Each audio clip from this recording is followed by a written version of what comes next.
The crystalline spires of Nexus Prime pierced the purple-hazed atmosphere, their surfaces reflecting the light of 3 dying suns. Within the massive council chamber, 12 distinct forms of alien intelligence gathered around the circular amphitheater, their voices creating a cacophony of clicks, hisses, and harmonic vibrations that the universal translators struggled to process.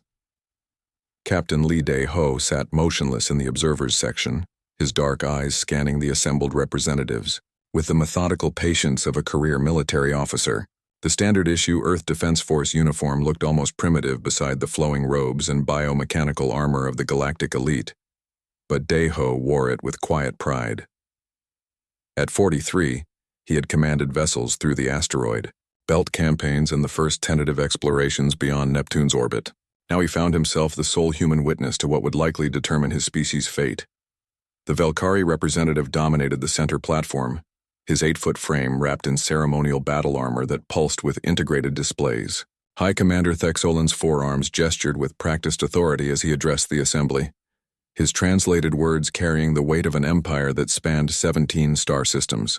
Honored council members, Thexolan's voice resonated through the chamber's acoustic field. We face an unprecedented situation. A species calling itself humanity has begun expanding beyond their home system without proper authorization or acknowledgement of galactic law. A ripple of concern passed through the assembled delegates. The Ashanti Federation's insectoid representative, Kilthara, raised one of her 6 arms in formal question pose. Are we speaking of the Sol 3 primitives? Our surveys indicated they barely achieved chemical propulsion.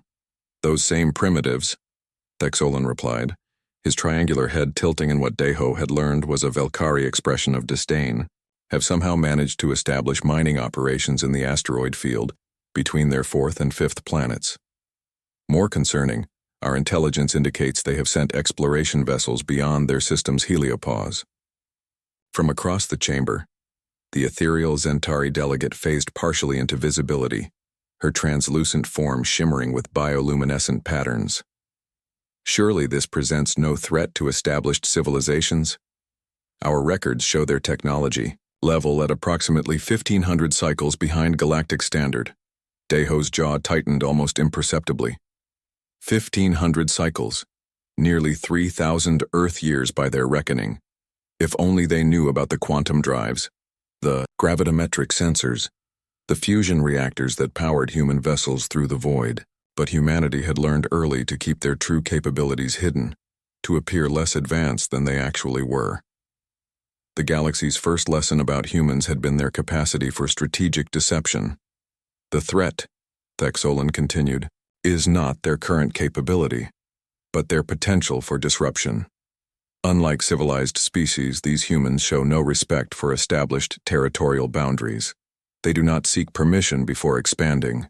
They do not acknowledge the natural order of galactic hierarchy. The massive bulk of the Draconic House representative shifted on his specialized platform, scales reflecting the chamber's ambient light. What do you propose, Velkari?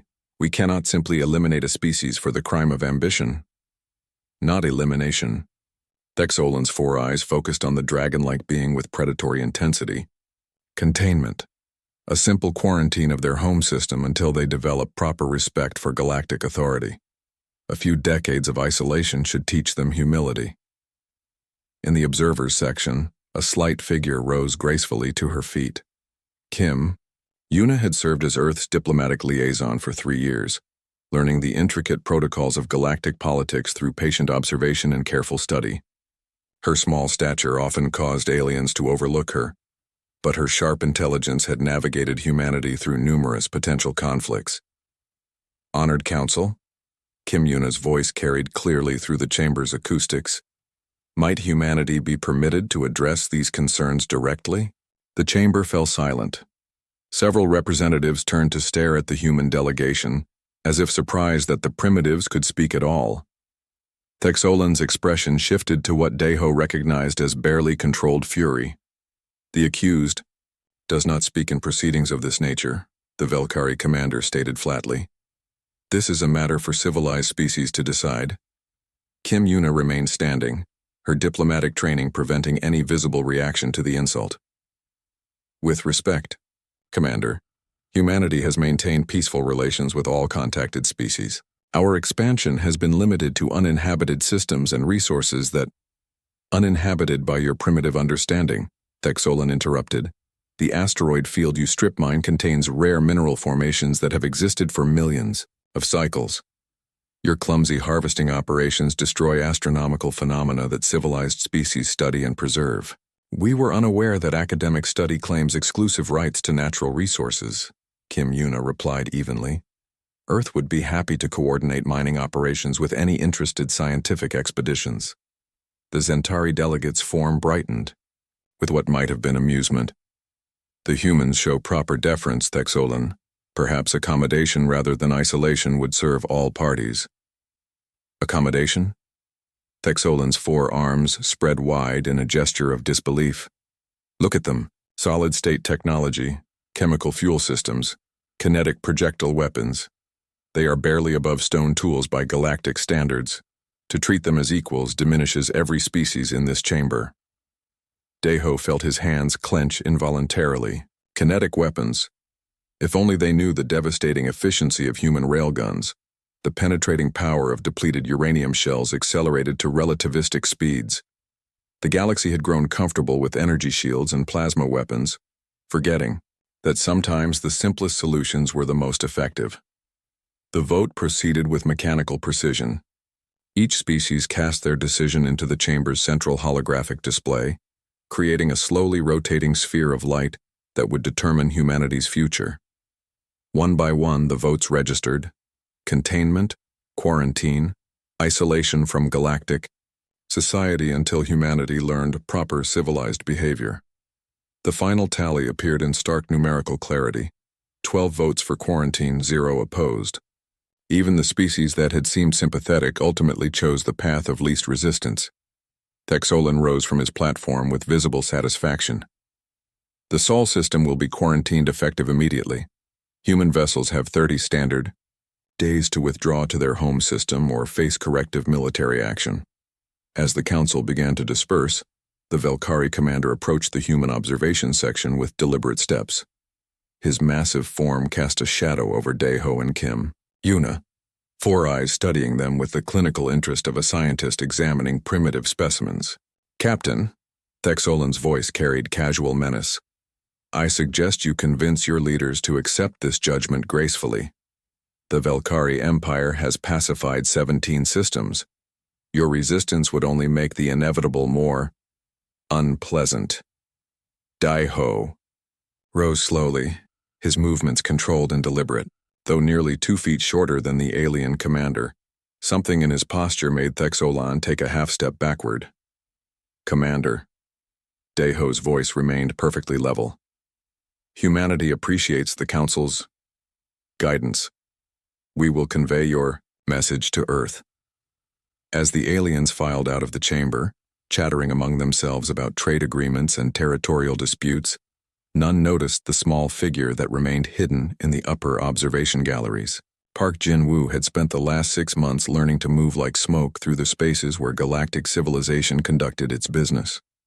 The intelligence operatives' recording devices had captured every word, every gesture, every casual dismissal of human capability. The galaxy had just made its first critical mistake. They had measured humanity by their own standards and found them wanting, never realizing that humans had simply chosen a different path through the cosmos. Soon they would learn that underestimating human determination was a luxury the universe could not afford. As the chamber lights dimmed and Nexus Prime settled into its artificial night cycle, the stage was set for a confrontation that would reshape galactic civilization. The countdown had begun, and humanity had 30 days to show the galaxy what they were truly capable of accomplishing. The emergency session of the United Earth government convened in the reinforced chambers beneath Geneva, 3 miles underground, and shielded from everything short of a direct antimatter strike. President Choi Min-sik stood at the head of the elliptical table, his weathered face reflecting the gravity of humanity's situation as holographic displays showed the positions of alien fleets throughout known space. 30 days, he said simply, his voice cutting through the murmur of conversations. 30 days to abandon everything we've built beyond Earth, or face what they call corrective action. Admiral Kang So-young leaned forward in her chair, her uniform bearing the scars and decorations of someone who had fought through the Titan Rebellion and the Europa mining wars. At 55, she commanded humanity's combined defense forces, with a reputation for tactical brilliance that had kept Earth's colonies safe from pirates and corporate raiders for over 2 decades. Mr. President, her voice carried the crisp authority of a career military officer. We have 43 vessels in deep space, another 67 in the asteroid belt, and our entire Mars industrial complex. Even if we wanted to comply, we couldn't evacuate everyone in 30 days. Dr. Lim Jae-sung, Earth's chief science officer, pulled up a holographic display showing the comparative technology analyses they'd compiled over years of careful observation. The Valkyrie fleet positioning suggests they're serious about enforcement. 300 vessels, all equipped with plasma artillery and energy shield generators. Their individual ships outgun our heaviest cruisers by a factor of 8. The silence that followed carried the weight of extinction. Around the table, the leaders of humanity's various colonies and orbital habitats absorbed the implications. They had always known this day might come, the day when their expansion into space would bring them into conflict with established galactic powers. Captain Lee Dae-ho entered the chamber as the debate intensified, still wearing his dress uniform, from the journey back from Nexus Prime. Behind him walked Park Jin-woo, the intelligence operative who had spent months infiltrating galactic society, learning its weaknesses and secrets. Captain, President Choi acknowledged him with a nod. Your report? Dae-ho activated his personal display, showing detailed scans of Valkyrie vessels and tactical formations. They're confident, Mr. President. Overconfident. They see us as a minor irritation to be swatted aside. That overconfidence might be their weakness. Park Jin-woo stepped forward, his slight frame belying the deadly skills that had kept him undetected in the galaxy's most secure installations. Sir, I've compiled intelligence on Valkyrie military doctrine. They rely heavily on energy-based warfare, plasma cannons, particle beams, shield generators. Their entire tactical philosophy assumes enemies will engage them with similar technology, which we don't have, Admiral Kang noted grimly. No, ma'am. Park Jin-woo's expression shifted to something that might have been a smile. We have something better. We have something they've forgotten exists. Before anyone could ask what he meant, the chamber's security doors hissed open to admit a figure that drew immediate attention. Oh Taemin looked more like a university professor than a weapons designer, his rumpled civilian clothes and wire-rimmed glasses creating an impression of absent-minded academia. But the devices he carried commanded respect from everyone in the Tae room. Ladies and gentlemen, Oh Taemin set his equipment on the conference table with careful precision. May I present the culmination of Project Prometheus. The holographic display activated to show what appeared to be a standard human railgun, the electromagnetic weapon system that had served as humanity's primary ship-to-ship armament for decades. But as Oh Taemin manipulated the image, revealing internal modifications and technical specifications, the room fell silent. We've spent 3 years studying captured alien technology fragments, Oh Taemin explained, his voice gaining confidence as he delved into technical details. Energy shields, plasma containment systems, gravimetric sensors. The galaxy's races have perfected energy manipulation to an incredible degree. But they've forgotten something fundamental. Dr. Lim Jae-sung leaned forward, understanding dawning in his expression. Exactly. Oh Taemin nodded enthusiastically. Newton's laws still apply. For every action, there's an equal and opposite reaction. While they've been perfecting energy weapons, we've been perfecting applied physics. The display zoomed in on the modified railgun's projectile system. What had once fired simple depleted uranium slugs now launched sophisticated penetrator rounds, embedded with human-designed gravimetric disruptors and kinetic amplifiers reverse-engineered from alien technology. Energy shields are designed to deflect or absorb energy-based attacks, Oh Taemin continued. But they're not designed to stop a 50-kilogram tungsten penetrator moving at 12% of light speed. Admiral Kang studied the specifications with growing interest. What kind of damage potential are we talking about? A single shot can punch through the heaviest Velkari battleship from bow to stern. Otayman's eyes gleamed behind his glasses. Their shields might as well be tissue, paper. The mood in the room began to shift as the implications became clear. Humanity hadn't fallen behind in the arms race. They'd simply been running a different race entirely.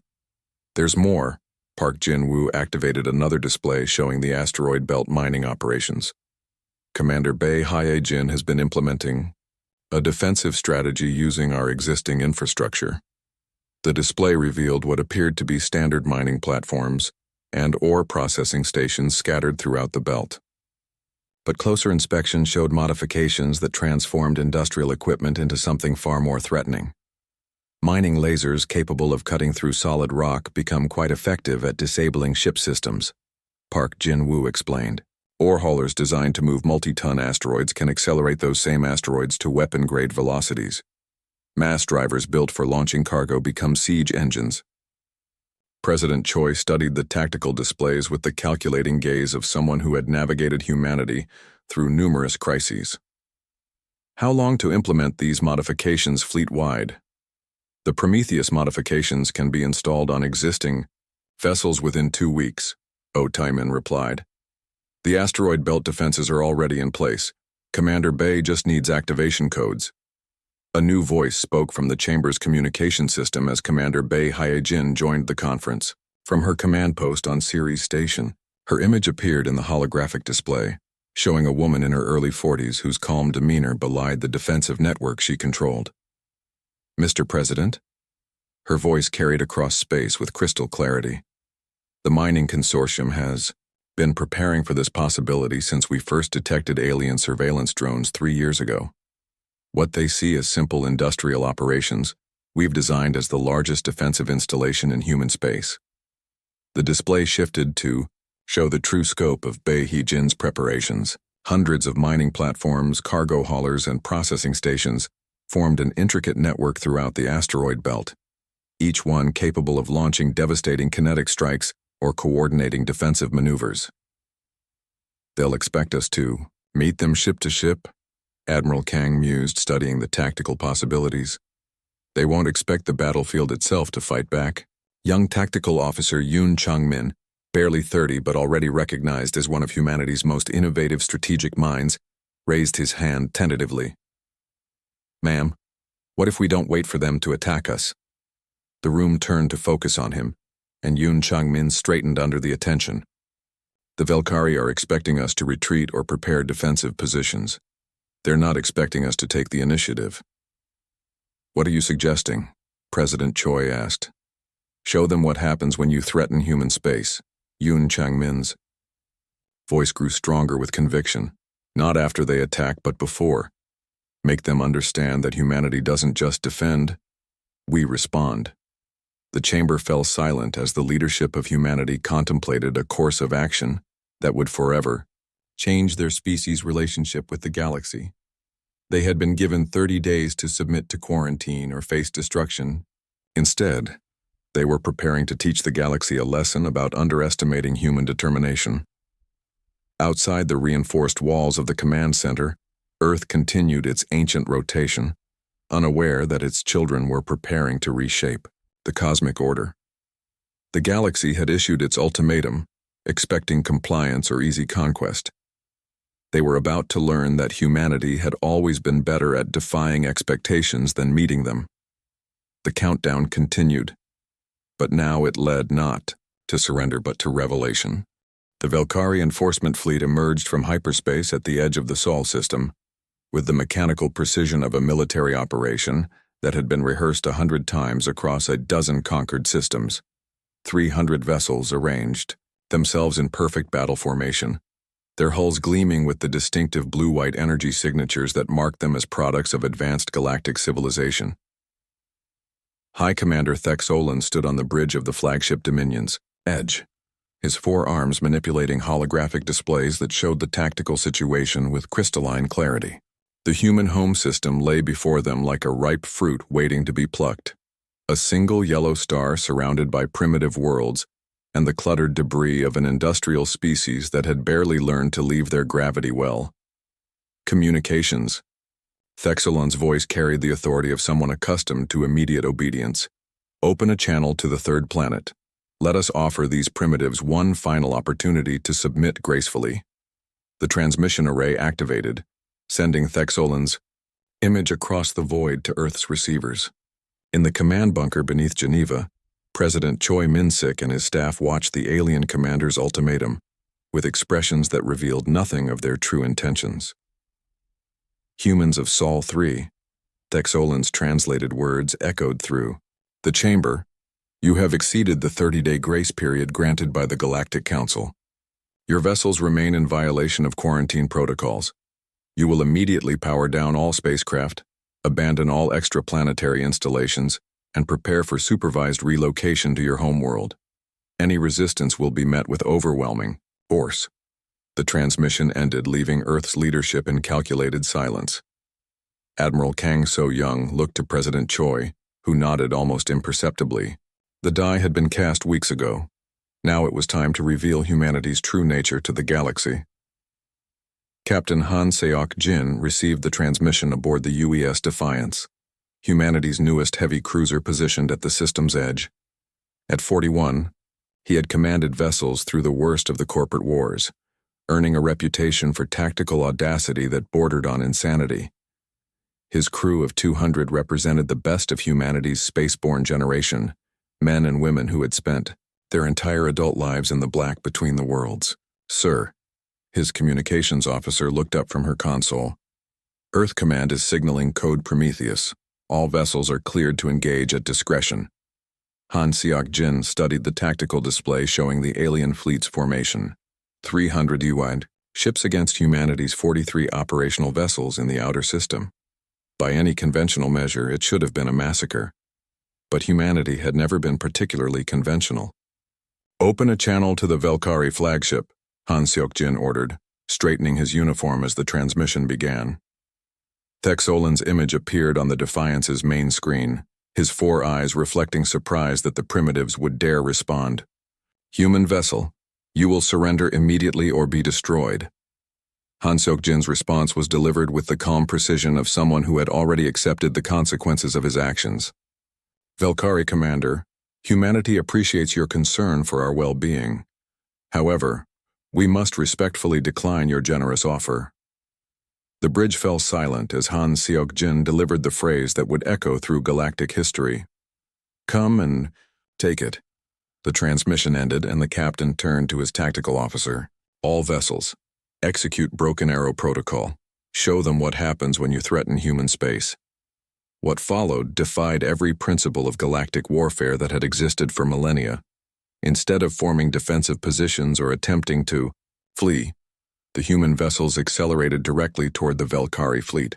The alien formation, designed to deliver overwhelming firepower against enemies following conventional tactics, found itself facing something unprecedented, a coordinated suicide charge.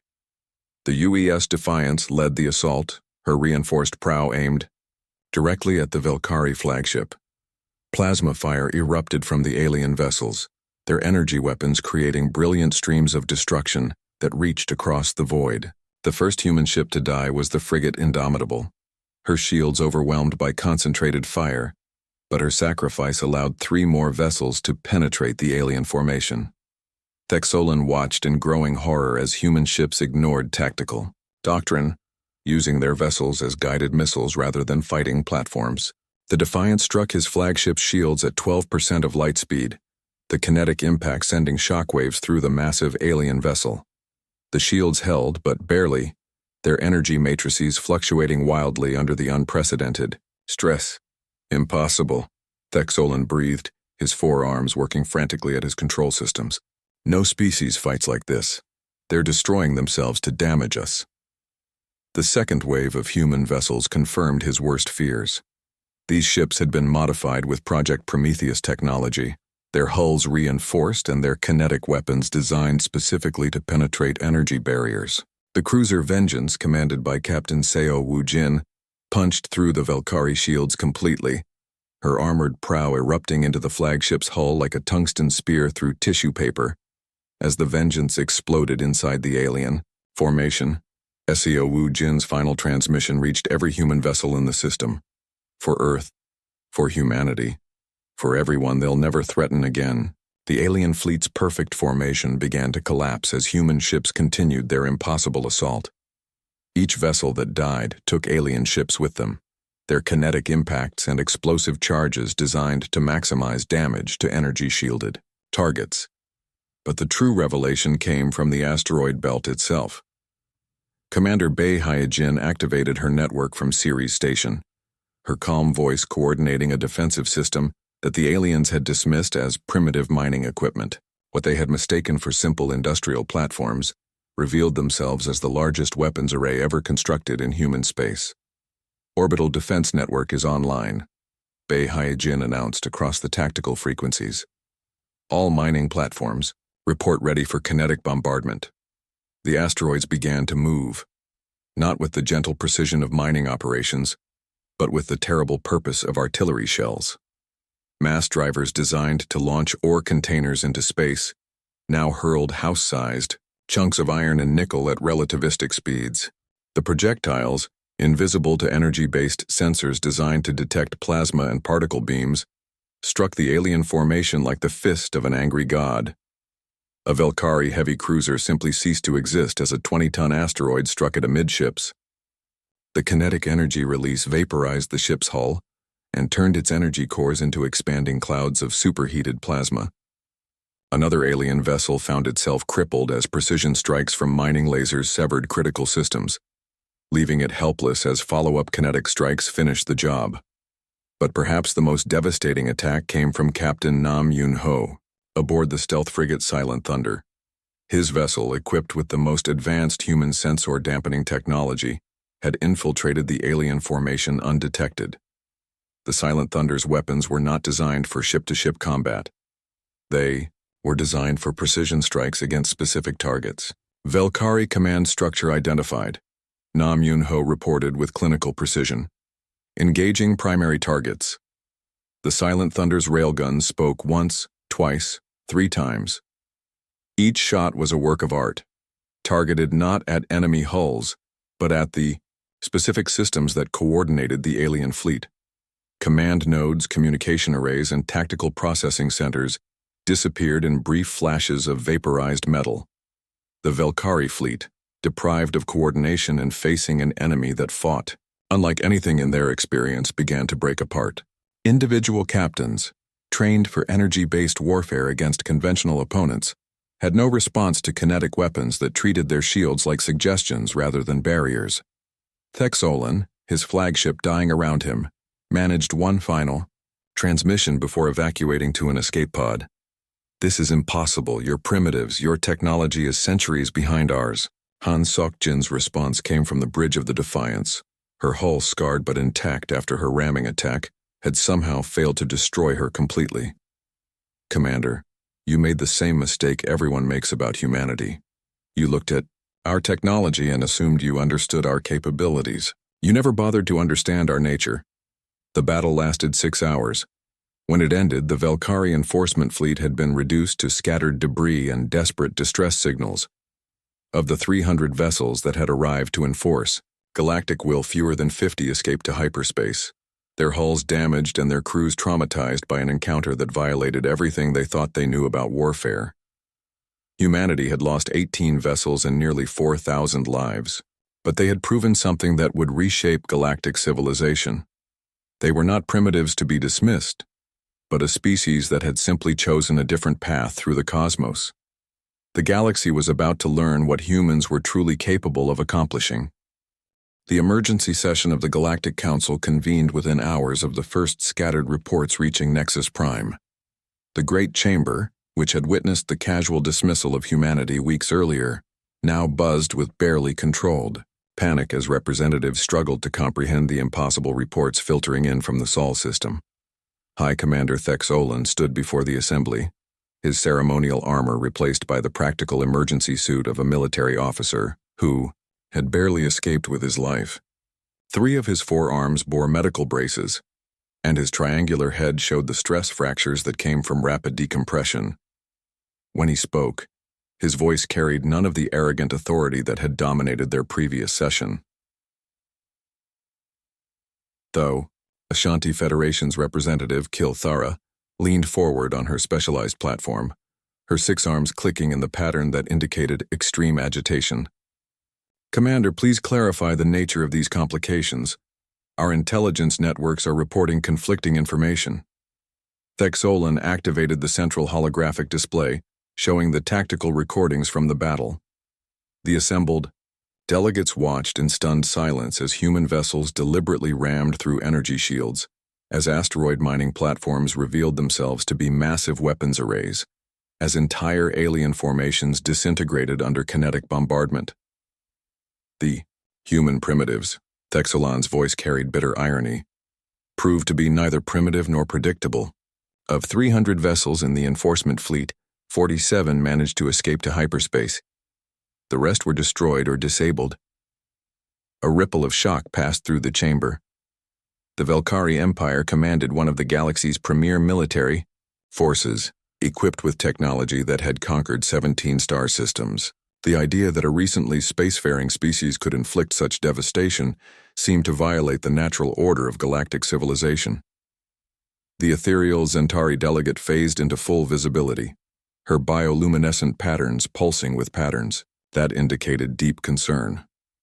"Commander Thexolan, are you suggesting that these humans possess military technology superior to established galactic standards?" "Not superior," Thexolan replied, manipulating the display to show captured sensor readings different. "They employ kinetic weapons exclusively, mass drivers, railguns, and projectile systems that we abandoned millennia ago as primitive. But they have perfected these systems to a degree that makes our energy-based defenses obsolete." From her position, in the diplomatic section, Ryu Jimin rose gracefully to address the assembly. Earth's new ambassador had arrived on Nexus Prime aboard one of the few human vessels permitted in council space, carrying credentials that could no longer be dismissed as those of a primitive species seeking recognition. "Honored delegates," Ryu Jimin's voice carried the quiet confidence of someone representing a power that had proven its capabilities. "Humanity regrets the necessity of the recent defensive action. We had hoped to resolve our differences through diplomatic channels." The massive Draconic House representative shifted his bulk, scales reflecting the chamber's ambient lighting as he focused on the human diplomat. "Ambassador Ryu, your species has just destroyed a significant portion of the Velkari fleet. The Council must consider whether humanity poses a threat to galactic stability." "With respect," Ryu Jimin replied, her diplomatic training evident. "In every measured word, humanity responded to an unprovoked attack on our sovereign territory. The Velkari fleet entered our system with the stated intention of forcibly relocating our population. Any species would have defended itself under such circumstances." Thexolan's 4 eyes blazed with barely controlled fury. "Defended? Your vessels deliberately sacrificed themselves to ram our ships. That's not defense, that's fanaticism.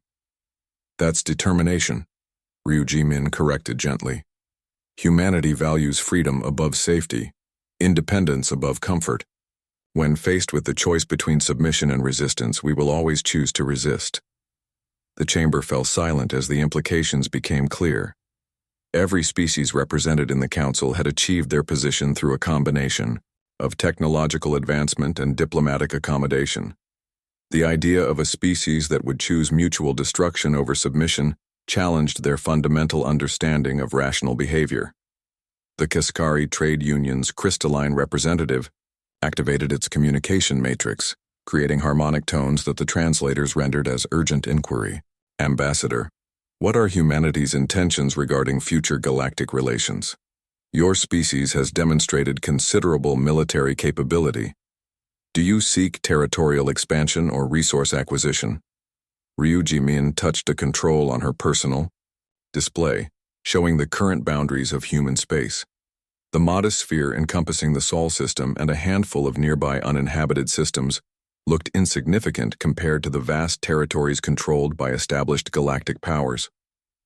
"Humanity seeks peaceful coexistence with all galactic civilizations," she replied.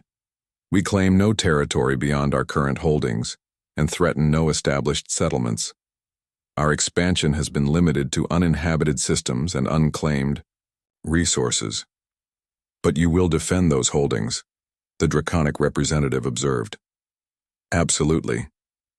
Ryu Jimin's expression remained calm, but her words carried absolute conviction. Humanity will never again submit to quarantine, relocation, or any other attempt to limit our sovereign rights. We are prepared to coexist peacefully with the galaxy, but we will not be subjugated. Meanwhile, in the depths of human space, Admiral Kang So-young reviewed the aftermath of humanity's first major galactic conflict from her command center in the asteroid belt. The tactical displays showed the positions of human vessels as they secured the battlefield, recovering survivors, and salvaging alien technology for analysis. Dr. Lim Jae-sung had established a research station aboard one of the captured Valkyrie vessels, his team working frantically to reverse engineer the energy manipulation systems that had seemed so advanced. What they discovered would revolutionize human technology within months. Admiral, Dr. Lim's voice came through the communication system with barely contained excitement. You need to see this. The Valkyrie power systems are incredibly sophisticated, but they're designed around principles we can adapt to human technology. On his workstation, holographic displays showed the integration of alien energy manipulation with human kinetic weapon systems. The hybrid designs promised capabilities that neither technology could achieve alone. Projectiles wrapped in plasma sheaths, kinetic barriers powered by energy absorption, and targeting systems that combined human precision with alien sensor technology. How long until we can implement these modifications fleet-wide? Admiral Kang asked. 6 months for basic integration, maybe 8 for full optimization, Dr. Lim replied. But Admiral, there's something else. The alien technology suggests they've been fighting the same way for thousands of years. No innovation, no adaptation, just refinement of existing principles. While humanity has been innovating out of necessity, Admiral Kang mused. They've grown comfortable with their superiority. We've been struggling to survive. In a secure facility on Luna, Commander Young Hai-wan supervised the construction of humanity's newest vessel, the experimental ship Prometheus. Unlike the converted civilian vessels that had fought in the first battle, the Prometheus represented a completely new design philosophy. Human engineering principles enhanced with captured alien technology. The ship's hull incorporated energy-absorbing materials reverse-engineered from Valkyrie shield generators, while her weapon systems combined human railgun technology with alien plasma manipulation. The result was a vessel that could engage enemies using either kinetic or energy weapons, adapting to whatever tactical situation arose. Status report, Young Hai-wan requested as she walked through the construction bay. Hull completion at 93%, her chief engineer reported. Weapon systems are installed and awaiting final calibration. Power core integration should be complete within 48 hours. And the crew training? The crew has been cross-training on both human and alien systems for 2 months. They're ready for operational deployment. Young Hai-wan nodded with satisfaction. The Prometheus represented more than just a new ship.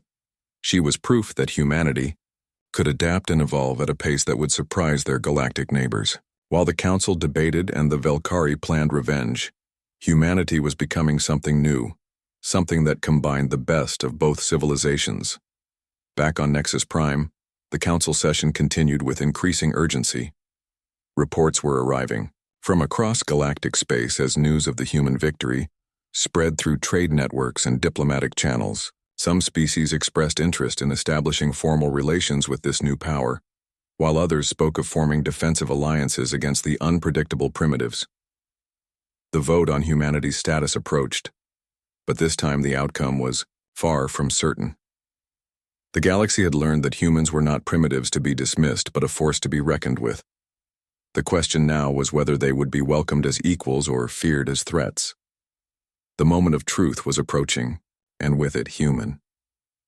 3 months after the devastation of the Valkyrie enforcement fleet, the galaxy had settled into an uneasy new reality.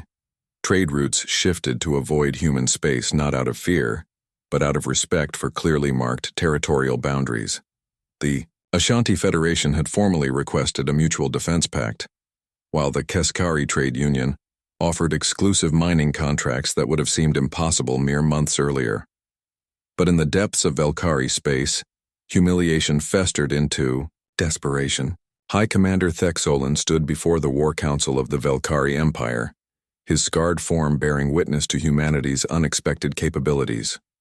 Around him, the greatest military minds of his species planned what they termed the final solution to the human problem.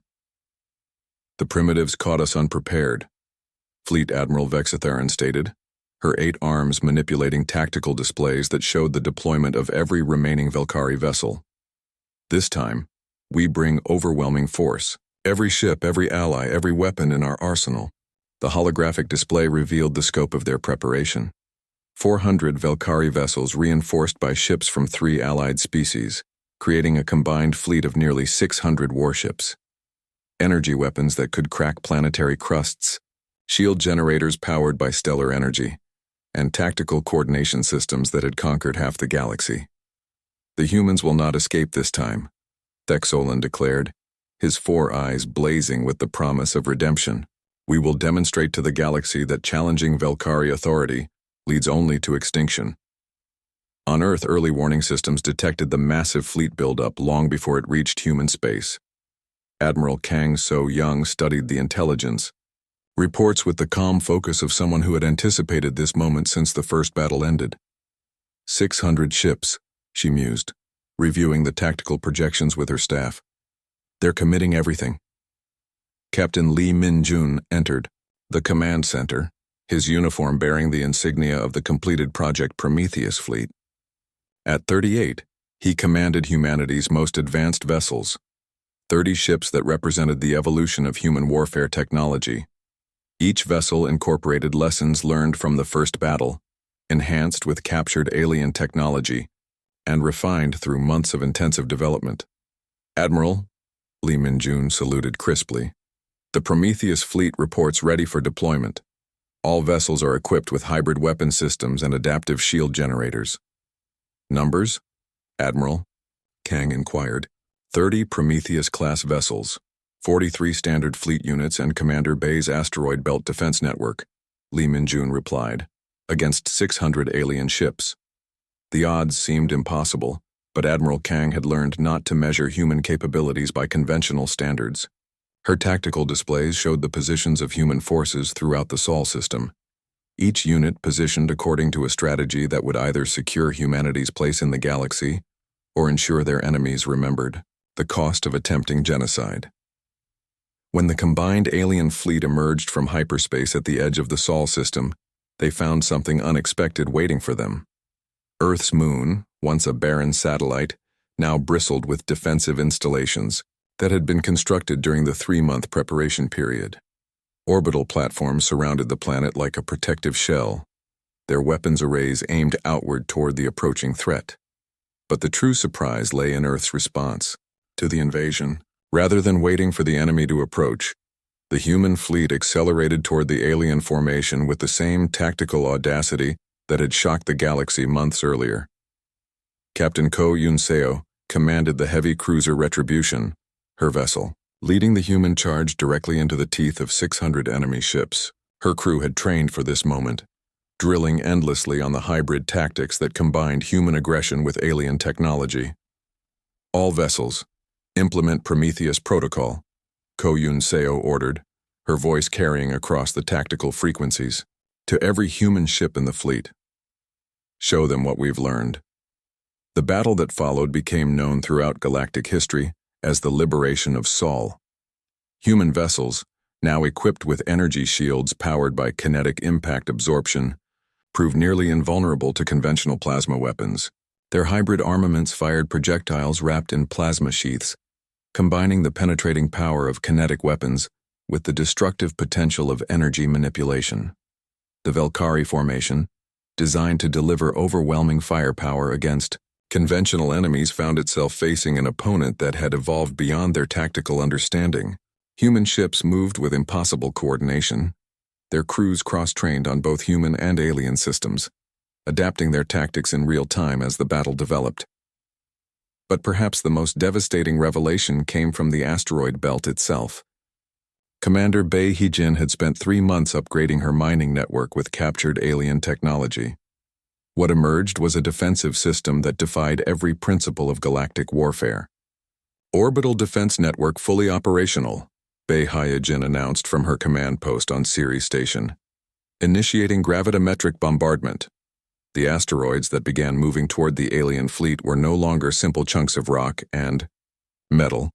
Enhanced with alien gravity manipulation technology, they accelerated far beyond anything kinetic weapons should have achieved, striking the enemy formation with the force of stellar collisions. A Valkyrie dreadnought, the pride of their fleet, simply disintegrated as a gravity-enhanced asteroid struck it at near-relativistic speeds. The explosion lit up the void like a miniature star, its shockwave crippling nearby vessels and disrupting the carefully coordinated alien formation. Thexolin watched his second fleet die around him, his tactical displays showing impossible readings, as human weapons tore through shields that should have been impenetrable. The primitives had not merely adapted alien technology, they had improved it, creating hybrid systems that exceeded the capabilities of either civilization alone. Impossible, he breathed, his forearms working frantically at emergency controls as his flagship shuddered under human bombardment. They were barely spacefaring. How can they be doing this? The answer came from Captain Ko Yunseo as her vessel closed to point-blank range with the Valkyrie flagship. The Retribution's main guns spoke once, their hybrid projectiles punching through the alien ship's shields and hull like they were made of paper. You made the same mistake twice, Commander. Ko Yunseo's voice reached the dying Valkyrie ship through emergency frequencies.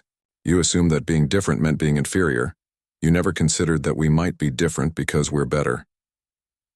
The combined alien fleet lasted 4 hours against humanity's evolved defensive capabilities. When the survivors fled into hyperspace, they carried with them the news that would reshape galactic civilization. Humanity was not just another spacefaring species, but a force that could adapt and evolve at a pace that made established powers obsolete. The final session of the Galactic Council regarding humanity was brief and unanimous. Ambassador Ryu Jimin stood before the assembled delegates not as a supplicant seeking recognition, but as the representative of a power that had proven its right to exist through strength of arms and ingenuity of spirit. The Council recognizes the sovereign rights of humanity within established territorial boundaries, the Ashanti Federation's representative announced formally. Full membership and voting privileges are hereby granted, along with all associated protections and responsibilities. The vote passed without dissent. Even those species that had supported the Valkyrie Empire now understood that opposing humanity served no one's interests. Better to welcome them as allies than face them as enemies. 1 year later, Captain Shin Bo-ra stood on the bridge of the exploration vessel New Horizons, the first joint human-alien ship to venture into unknown space.